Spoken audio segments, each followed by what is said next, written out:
I want you to try something with me right now. Look around and notice the first 5 things you see. Got 'em? Hold on to them in your mind for a moment. Now, can you recall them all? Chances are a few are already slipping.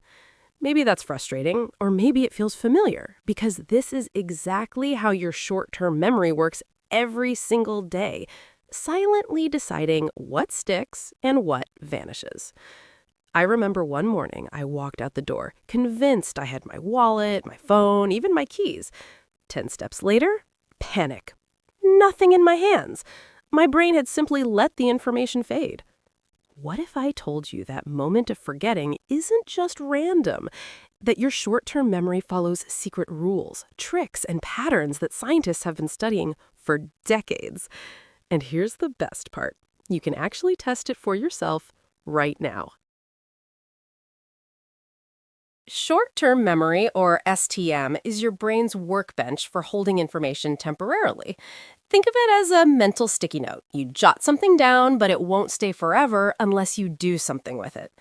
Psychologists often contrast it with long-term memory. While long-term memory stores information for years, STM is fleeting, usually lasting 15 to 30 seconds unless actively rehearsed. It's closely tied to working memory, which isn't just storage, it's active processing. Working memory lets you manipulate information, remember a phone number long enough to dial it, or follow the steps of a recipe while cooking. STM has a limited capacity, which is why you might forget details if you try to hold too much at once. Understanding this limit is the first step to mastering your memory.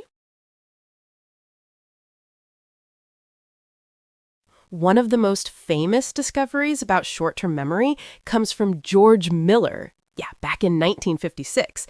He found that on average, people can hold 7 plus or minus 2 items in their STM at once.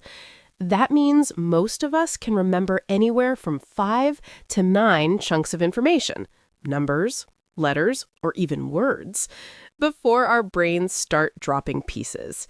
Here's where it gets interesting.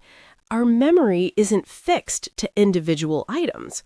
We can use chunking, grouping smaller bits into meaningful units, to expand our capacity. For example, instead of remembering 19452026, you might chunk it as 1945 and 2026. Suddenly, 2 chunks instead of 7 random digits.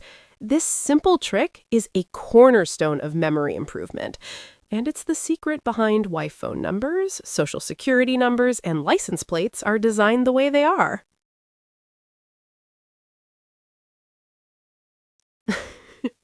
I remember rushing out one morning, juggling a coffee cup and my bag, convinced I had my keys in hand.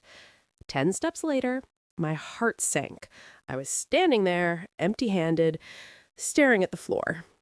It wasn't laziness. It wasn't distraction. My short-term memory had simply let the information fade in the chaos of the moment. Maybe this sounds familiar to you, those tiny, everyday memory slips that make you question yourself. It's moments like these that show exactly why understanding STM matters. Short-term memory isn't failing you. It's doing exactly what it's designed to do. One major reason we forget is cognitive load. Your brain can only process a limited amount of information at once. When you try to hold too much, some of it simply drops. Another factor is attention residue. If your mind is bouncing between tasks, checking emails while cooking, while remembering your keys, your STM is constantly interrupted. Each switch leaves traces of unfinished thought, making it harder to retain new information. Psychologists also note that distractions reduce encoding. Even small interruptions, like a notification ping, can push important details out of STM. The good news? Understanding these limits allows you to hack your memory. Simple strategies like focusing on one task at a time, repeating information, or chunking details can dramatically improve recall. Let's put your short-term memory to the test. I want you to remember this sequence of letters. F, K, M, R, L. Read them once and don't write anything down. Just hold them in your mind for a few seconds. Now, try to recall them in order. How many did you get right? Did your brain drop a few? That's completely normal. Here's a quick trick. If you say them out loud or create a pattern or story around the letters, you dramatically increase your chance of remembering them. This small exercise shows how STM works in real time and why tiny strategies can make a huge difference. One of the simplest ways to boost short-term memory is rehearsal, repeating information to keep it active in your mind. Psychologists call this maintenance rehearsal. When you repeat a phone number, a sequence of letters, or a new vocabulary word, you give your STM a chance to hold on to it longer. But repetition isn't always enough. That's where chunking comes in. Chunking groups separate pieces of information into meaningful units. For example, instead of trying to remember BTFCLMR, you could chunk them as BTF and CLMR. Suddenly, 2 chunks instead of 7 items, much easier to recall. Research shows that combining rehearsal with chunking dramatically improves memory capacity. Even in everyday life, these techniques help you remember tasks, instructions, or names without relying on external notes. Here's a slightly harder test for you. Try to remember this sequence: CARPTLNS. Pause for a few seconds and see how many you can recall.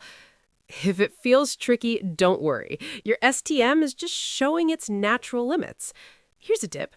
Turn it into a story or pattern. For example, CAR plus PTL plus NS could become cars parked near streetlights. Suddenly, 8 random letters feel like a meaningful story. This shows how our brain loves patterns and meaning, and why chunking and rehearsal are so powerful in real life. Short-term memory isn't just for memory tests. It shapes nearly everything we do daily. From remembering a colleague's instructions to following a recipe, STM determines how smoothly our day flows. Research shows that we often overestimate our memory capacity.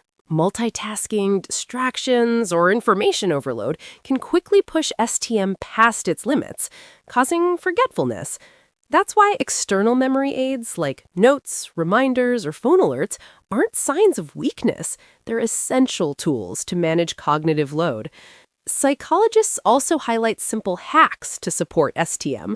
Focus on one task at a time, repeat information to yourself, and chunk details into meaningful units. Even taking short breaks between tasks reduces attention residue and strengthens retention. Understanding these principles can transform how you handle learning, work, and daily life. Instead of fighting your memory's limits, you can work with them, designing habits that maximize recall and reduce mental fatigue. I want to leave you with one last story. A few weeks ago, I was at a small cafe, juggling a notebook, my coffee, and a sudden phone call. I tried to remember a list of tasks in my head, but by the time I hung up, half of them were gone. Frustrating, right? That moment made me realize something. Short-term memory isn't about failure. It's about how our brain manages limited resources. Every fleeting thought, every detail we forget, is a signal of our brain's natural limits. Here's the takeaway. Understanding short-term memory lets you work smarter, not harder. Use rehearsal, chunking, and patterns to hold information longer. Minimize distractions and multitasking to reduce cognitive load. And don't be afraid to use external tools. They complement your STM rather than replace it. The free tests you did today weren't just games. They were a glimpse into how your memory actually works. Some letters stuck, some slipped away, and that's normal. By noticing these patterns in everyday life, you can turn small moments of forgetfulness into opportunities to strengthen your memory, stay focused, and remember what truly matters. Short-term memory isn't a limitation, it's a tool. And now you know how to use it.